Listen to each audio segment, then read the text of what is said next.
Hello, my friends. Simon Miller from What Culture here, live in Los Angeles. No point saying live. You're going to see it on-demand video on YouTube. What am I talking about? But look at this. Isn't this wonderful? Look at the amazing places YouTube will bring you. Now, much as we did last year, we have just come out of the SmackDown show, but we can't go outside yet to do ups and downs. So what we're going to do, given that we have a little bit of time before the Hall of Fame, is just do a bit of a what went down, run through SmackDown and talk to you about it in case you're just looking for some information. Now, look, it is the go-home show for SmackDown, and as Phil and I were talking about, how you doing, Phil? Good to see you as always.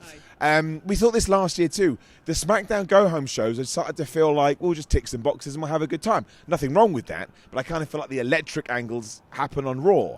Good thing, bad thing, you'll have to find out later when we do ups and downs. So we started off, again, we didn't play off all the angles, but we did play off the Usos taking on Kevin Owens and Sami Zayn. But again, kind of simple stuff. Usos were out for all of 8 seconds when KO and Sami Zayn did come out and interrupt. So, they paid off the audio guy. And again, we're tapping into this personal side of the feud. Because Kevin Owens was like, when I first got signed to WWE, it was you, Jimmy, it was you, Jay. You took care of my son, you took care of me. You made me feel warm and fuzzy in my tum-tum. And then basically saying the reason you went off the rails is because you teamed up with your stupid cousin, Roman Reigns. It's not around here, is he? No, we're okay, we're good. And that's now everyone in the locker room doesn't like you, which is why when it comes to WrestleMania, of course I want to win. I want to become the tag team champions with a good man, Sam. But I'm conflicted because I remember the good times. When the Usos come back and like, we don't care about no confliction, we're going to kick your ass and we're going to retain the titles. They argue about families, they argue about loyalty, which I do like. Because the Usos are all like, obviously the bloodline. We're family because we're blood. Whereas Kevin Owens and Sami Zayn are like, yeah, but we're family because we're loyal to each other. Which just allowed Jey Uso to go, no, you're not. You're teaming up with Kevin Owens, the ultimate backstabber. So we are planting those seeds. Now, do I actually think we're going to do that? I'm not so sure.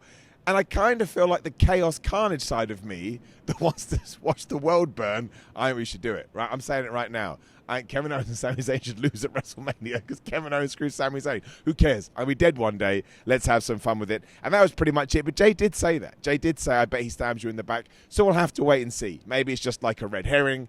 Takes you down one direction. Maybe there's some miscommunication between the two, and we can play off it. So we didn't go particularly long. It kind of, we kind of flew through it quite quickly. We then did the wrestling trope that I don't mind wrestling tropes. This one drives me nuts. Because we're doing a fatal four-way tag team match at WrestleMania, we're going to take one member of each team and have them have it in a match. So you see half the match even before you get to WrestleMania. Although I will say the most interesting part is that the Street Profits came out to be a part of this. It was going to be Montez Ford. And he and Angelo Dawkins had a stare down with the Usos. So, maybe we are planning post-WrestleMania. I don't know. But anyway, there's not much to talk about here. It was Eric from the Viking Raiders with Chad Gable versus Ricochet versus Montez Ford. Valhalla was doing a little bit of distractions, which essentially was what his contract should say. Ever since Sarah Logan came back, she just distracts. It's the greatest gig in all of professional wrestling. The finish was kind of cool. Ford hit the frog splash. Ricochet came with the Shooting Star Press. I suppose you could argue he stole the pin, and I'm going to give you 5 seconds to figure out who took that pin. It's Chad Gable. It's Chad Gable. Now, some people are speculating that Chad Gable has been booked a little bit different recently, and the commentators have said things that maybe they wouldn't have said when Triple H was fully, who knows, doing WWE. I don't know. I'm not going to speculate on it here. This is the thing that I thought was interesting. I felt like we needed an angle between Rhea Ripley and Charlotte Flair. Are they main eventing night one? We don't know. We'll find out tomorrow. But it's still for the SmackDown Women's Championship. I still totally believe Rhea Ripley winning that match is a big deal. You build her as a star throughout 2023. And we did literally just get a hype video. Now, it's a good hype video, but I mean, what do I know? Nothing. Look at me. I couldn't even keep my hair. But I kind of feel like there were a bunch of angles that probably needed to get time, and that was one of them. And we didn't do it. Although maybe there's nothing else to do, because a couple of weeks ago when they did have that face-off, I thought that was the peak of the thing. Still excited about the match. We also then tied it into the Hall of Fame. There's a backstage skit, and the Great Muta had misted someone. It's kind of nice. If you're an old-school fan, you probably appreciated it. When we had the Andre the Giant Memorial Battle Royal. Now, do not forget, as Phil rightfully pointed out, we only used to do this to get people on the card for WrestleMania. And now, well, should we do it anyway? It's something to do on SmackDown, so we do. I'm not going to go through everyone who was in it, because it's painful for you. It's painful for me. It's painful for everyone. All you need to know is 2 people got entrances, Bobby Lashley and Braun Strowman.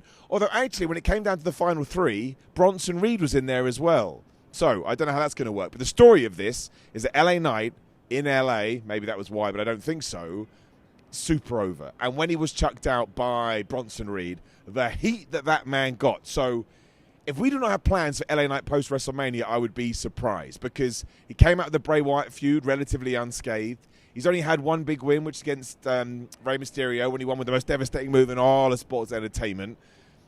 And he honestly, he comes across right now like he's wearing a shield of armor. You can do anything with him, and people are going to gravitate towards him because of his promo skills, the way he holds himself.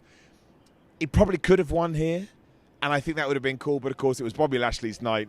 It was Bronson Reed that eliminated Strowman too. So Reed eliminated Strowman and LA Knight. That kind of says to me that something's going to happen after WrestleMania, because I think that's pretty strong booking. And then, yeah, Lashley throws Reed. We still don't know what Bobby Lashley is doing at WrestleMania. Now, I swear there was an Andre the Giant memorial graphic where Bobby Lashley wasn't featured. Is he even going to be on WrestleMania? I don't know. Do we do something between LA Knight and him? I don't know. But to me, we could potentially look back at this match and be like, this was the LA Knight coming out party, I suppose, when maybe everybody realised we got to push this man, and if we don't, we're making a huge mistake. And you would be making a huge mistake. I'll tell you that for free. We then did the damn same wrestling trope, because we took the women's fatal four-way, and who was it? It was Raquel Rodriguez versus Sonya Deville versus Shayna Baszler versus Natalya. I can't make my mind up who my partner going to be. Hart. How many people does she want as a partner? This time it's Shotzi. They ain't going to win anyway. I mean, it was okay. Raquel beat Sonya Deville with her powerbomb thing, and she booted Shayna Baszler off the apron. I think it's written in stone that Shayna Baszler and Ronda Rousey are going to win this. But I have an inkling that WWE probably wants to do something big with Raquel Rodriguez post-WrestleMania, so they give her the pin. Do you know what I do? Because I want chaos and carnage in my life. I'd have her turn on Liv Morgan too. That's right. I'm just swerving everyone. I want all partners not to be able to coexist. We had a really cool segment with Rey Mysterio and Legado del Fantasma too, where basically they all got shirts, said, we'll protect you, Rey Mysterio. We ain't going to let Judgment Day do no nonsense to you. And they flipped the shirts around. What does it say? It says, we love Doink the Clown. Didn't say that. It said the LWO, Latino World Order, which is a thing from way back when. And again, I feel the question, and we're not sure. Is this a one-night only thing to get a pop? And my word, did it get a pop? I guess especially given where we are. I think we should bring it. If WWE owns that trademark, Legado del Fantasma are great. I think that could be the missing element that actually makes them not more interesting, but it makes maybe more interesting, connects with the crowd better. So I hope we do this. And look, another weird angle, right? It was Sheamus and Drew McIntyre versus Imperium. Obviously, the question was, can they coexist? Can they coexist? And they can coexist. It's like me saying, can I coexist with all these people that are around us right now in LA? Yes, because we're here, and no one is being sucked into a vacuum. So it's ridiculous. Obviously, they kept tagging in and tagging out. The other one didn't want to do it. Claymore kick, bro kick. And I think they pinned Vinci. It's irrelevant. The point is, Sheamus and Drew McIntyre aren't getting on anymore. But Gunther wasn't out here at all. So we didn't get that major stare down either. So a little bit strange, as was our main event angle. Obviously, Cody Rhodes comes out, cut just the most wonderful Cody Rhodes promo ever. The highlight is, I wrote down this line, is that he's like an 11-year WWE $1 million investment. Millions of dollars. $1 million doesn't mean anything anymore.